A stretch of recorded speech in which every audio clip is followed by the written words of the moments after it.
What's up guys, my name is Evan. Welcome to my YouTube channel. Today in this video I want to talk about a topic from one of my greatest spiritual teachers named David R. Hawkins, and this topic is called the animal-angel conflict, and I want to kind of just talk about it and put it in my own words. So understanding this topic, really what it is that we're trying to do here is recontextualize some of the lower aspects of our human nature, the aspects of ourselves that are, are what you could call our lower animal nature, our greed, our anger, our propensity to like hurt each other, kill each other, etc. So essentially what this is, David R. Hawkins says that in this human domain, in this human existence that we live, we have inherited the karma of the animal kingdom. This human body that we reside in as spiritual beings is a inheritance from the animal world. So by nature of having the inheritance of the animal world, we have a lot of animal impulses wired directly into this human brain that we have. So by recontextualizing the ego in this way, by putting our human nature in the context of nature itself, it helps us to get off of this dualistic good and evil type of thinking, because when we deny our lower animal nature and we deny the fact that we do have animal impulses, what happens is when we deny that within ourselves, we project it outside of ourselves, and then this is where comes the whole dualistic thinking of good and evil, bad, sin, etc. So if we can look at our human nature in the context of nature, it becomes much easier to accept ourselves for who we are and to own the fact that we actually do have a lot of animal impulses within ourselves. So let's take a deeper look at this then. When we experience negative emotions, when we experience negative emotional states such as fear, anger, jealousy, pride, guilt, etc., all of these things are an inheritance from our lower animal nature. Because within this human brain that we have in the back of our head, we have the reptilian brain stem, which is the evolutionary remnant from the dinosaurs. On top of that, we have a mammalian forebrain, which is a remnant from the great apes and our primate ancestors.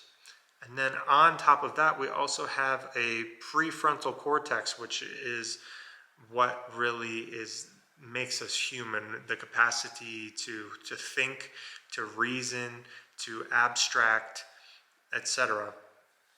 So within this structure of the brain, we still have this ancient reptilian brain stem in the back of our head. This is where, a lot of our primal instincts come from. This is, where the urge to reproduce comes from. Food compulsions come from. The tendency to kind of overeat or overindulge or to hoard resources, etc. So when we can start to look at this in the context of nature, we can start to see these things that are present still within ourselves, but we can get off of this labeling it of evil and bad and sin, etc. Because when you look at the natural world and you look at these phenomenon happening in the natural world, you see a lion chasing down and eating a zebra, or you might see chickens. When you feed chickens, they'll They'll compete for food, maybe peck each other on the head and drive one away, or dogs that might get into a fight over a piece of food, etc. Monkeys that fight over territory and that will, kill other monkeys that try to infringe on their territory or their mates. And so when we observe this phenomenon in nature, I don't think that there's very many people that would be like, oh, that's an evil lion for hunting down and killing that zebra, or that's an evil monkey for protecting its territory. That monkey is bad, that monkey's evil. We don't really think like that. We just see it, or at least I know I don't. When I see these phenomenon happen in nature, when I see these things present in the natural world, I just see it as evolution.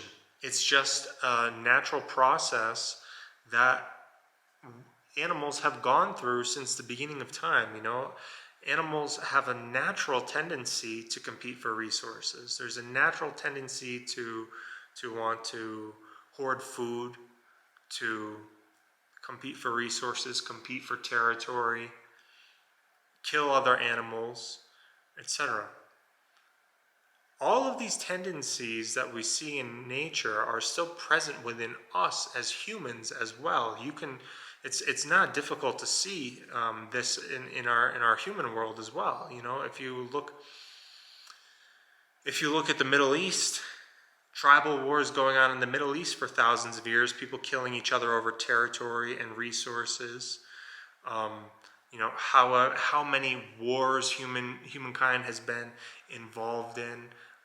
We see also this in our societies as criminality, people that steal, and people that rape and murder and commit all kinds of crimes. So these things that are present within the animal are still present within us as well. They're still present within our human nature. But for some reason, when we see it present within humanity, we have a tendency to label it as evil, label it as sin, bad, and we kind of create this dualistic thinking of good versus evil within us. Whereas if you can recontextualize these lower animal instincts and put us in the context of nature, put us in the context of the world in which the human organism has evolved, you see that a lot of these same tendencies that are present in the lion or the dog, they're present within us as well. They're still very much present within us as well. The difference between the human, however, and the animal is that the human has spiritual awareness. The human has self-awareness, and the human has innate within it the capacity to recognize oneness. The human has the potential to see that the same self that resides within me resides within you. We are all connected by one infinite consciousness. The human has the potential to recognize that. And that potentiality is not innate within the animal. The animal does not have self-awareness. The animal does not have spiritual awareness. The animal has awareness it has sensory perception, and it's aware of its environment, but it lacks the capacity to reflect upon itself and to reason and to abstract and to understand the nature of reality the way that a human does. And so if we can start to look at ourselves, look at our humanness, look at the evolutionary roots out of which it arose, we can start to see that we can see ourselves with more compassion. We can understand, okay, of course there's still animalistic compulsions within me. Of course there's still impulsiveness towards sex or toward food or toward, whatever numerous compulsions we may have within ourselves as humans.